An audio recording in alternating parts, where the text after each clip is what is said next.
to work. Sneha Mordani with us on the broadcast. Sneha, over to you. How will it look like, the next few steps after this approval?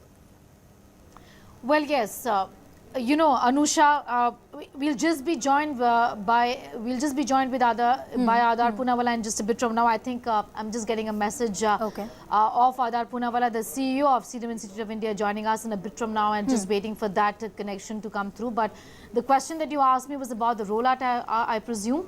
That, I think, Anusha, is going to take about 7 to 10 days, is what has been communicated also by all of those people who have been managing this for a while now, this issue for a while now. The rollout, the approval finally has come in today. And finally, we also have with us, Anusha, just going to go across to Mr. Aadhar Poonawalla, the CEO of Serum Institute of India, joining us on the broadcast. Thank you for your time and many, many congratulations. How does it feel? Thank you. Great relief to the people of India, the world, my staff at Serum Institute who have worked tirelessly many times through the night to get this done in record time. And, as we promised and committed, we have to have a vaccine by the end of 2020 so that we can turn over a new leaf for the new year. And we've come through on that. And I thank the DCGI and everyone, Government of India, who's been also working tirelessly to make this happen. So we finally got here, and we're relieved and overjoyed that we'll be able to roll out the vaccine now in the coming weeks. Yes, absolutely. And there is confidence as far as Covishield is concerned, given the fact that there is data from the UK that you all have submitted before the regulators, which has been accepted, sir. Yes, and this is very important because there are only 3 vaccines in the world who have proven efficacy. And efficacy means you try it in 25,000 patients, you see COVID incidences, and then you statistically prove that your vaccine actually protects you against COVID-19 disease. You've got Moderna, Pfizer, and Oxford AstraZeneca. So these are the only 3 vaccines that have proven efficacy in the world. And we're very happy and proud that we could partner with Oxford and AstraZeneca and make Covishield for India and Africa and some other countries. Your first reaction was putting out that tweet where you said the risks paid off when you were, in fact, manufacturing 40 million doses. Did you have that sense of apprehension that things can go wrong, things may not go according to the plan? Of course, and that was the commitment we made to the nation, that we have to make it work. And we put in a lot of our own personal money. We raised capital from others as well, such as the Bill and Melinda Gates Foundation and Gavi, to invest hundreds of millions of dollars to be able to not only build the facilities, the equipment, and also the raw materials to start stockpiling millions of doses ahead of time, which, if the trials didn't work out, then we would, have to throw all that away, and all that effort would have been lost. So this was a very early risk that we took, and calculated risk, which has now worked out quite well. Yes, evidently so. What I want to ask you is that how many doses are ready as we speak, and how many doses have got the batch clearance that is required then to eventually, then just give it to the government and to enable the government to secure it? We already have 40 to 50 million doses which have cleared CDL and passed everything, and they're packed, they're ready to be dispatched. We now are only waiting for the Government of India to, sign the contracts with us and tell us where to send it. They've already done some dry runs, as we've heard about, to ensure a smooth rollout of the vaccine. So, as I said, in the next 7 to 10 days, we're going to see some quantities of vaccines being rolled out in different parts of the country. And just tell us logistically, Mr. Poonawalla, how is this going to work? Is your company then going to be sending these doses to the vaccination hubs? Is that the way it's going to happen?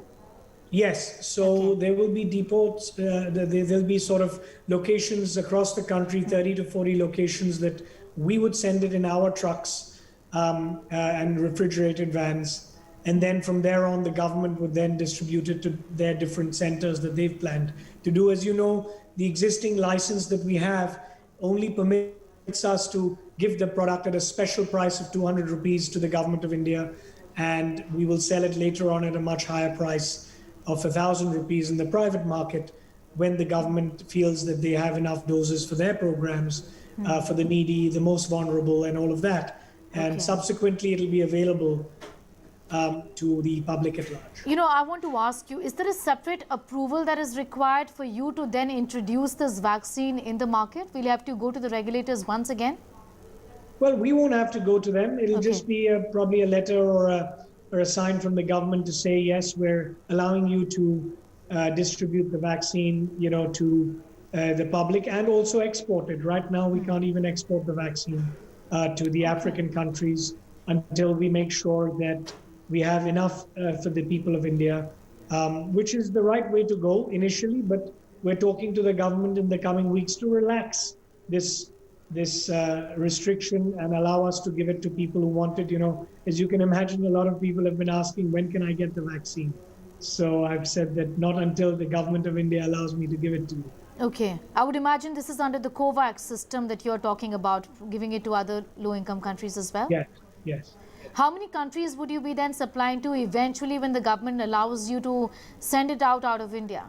68 countries as of now, Okay. but as more countries write to us, and I mean, we've already signed with these 68 countries to give them the product as soon as it's available and when India allows us to.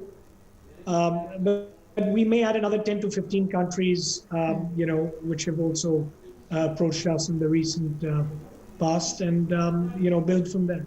The purchase agreement, I understand, is not in black and white just yet. What have you really heard from the government about how many doses do they want?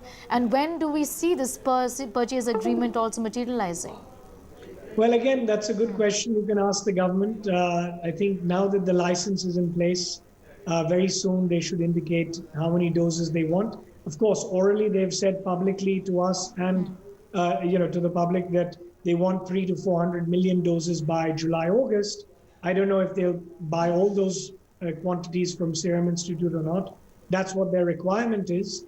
And we have been told that we'll probably end up giving 70 to 80 million doses in the next 1.5 months from today.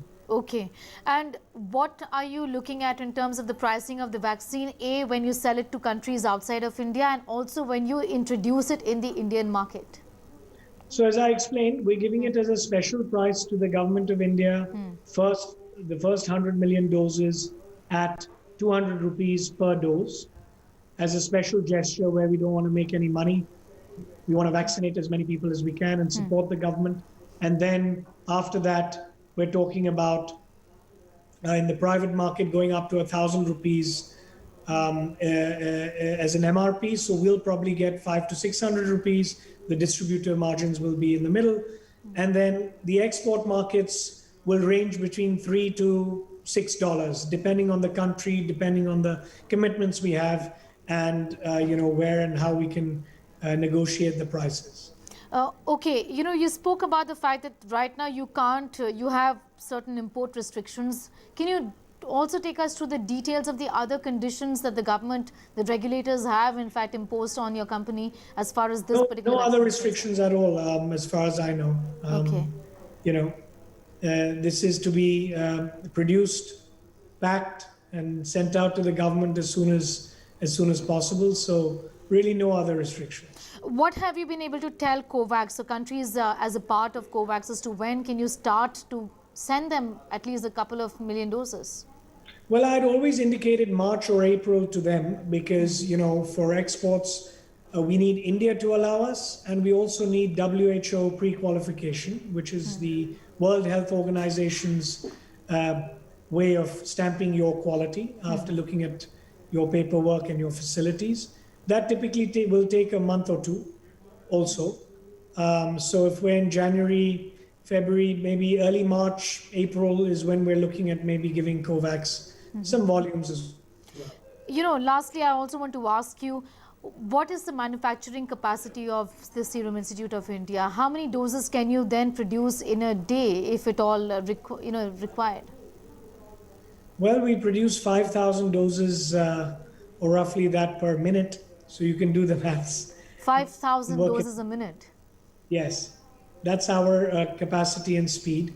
So on a monthly basis, even if you take, for example, right now we're producing 50 million doses a month, we can scale that up as soon as we can see the logistics and other things taking place. We said by March we'll probably produce about 80 to 90 million doses per month.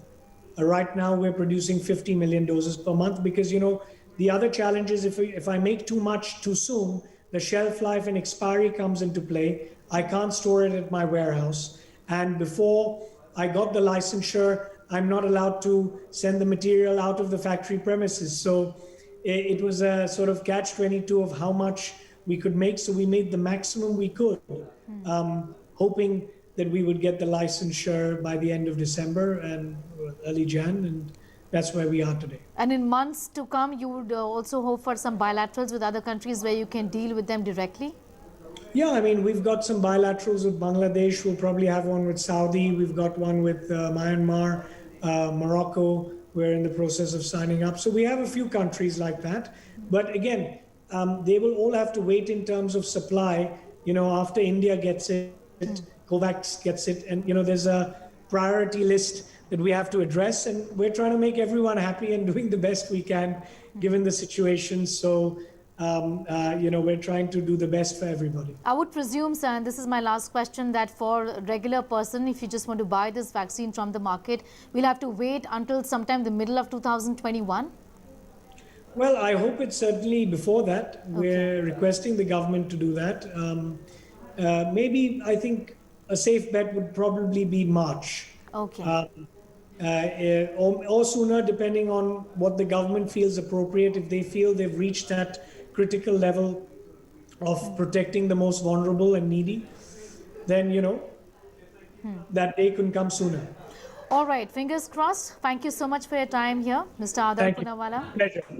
So that was the CEO of Serum Institute of India, which has delivered, along with the Bharat Biotech vaccine against COVID-19, Covishield again, and Mr. Poonawalla there saying that they have at least 50 million doses ready to be rolled out. The batch clearances are through, and Anusha, that is extremely important. Absolutely. From the point of view of what next, because I get, I'm asked this question often, how soon? Yeah. He says it's ready. It just tell us when do you need it and where do we send it. We are so close to it now. All right, Sneha, thank you so much for getting us that exclusive conversation. We also spoke exclusively to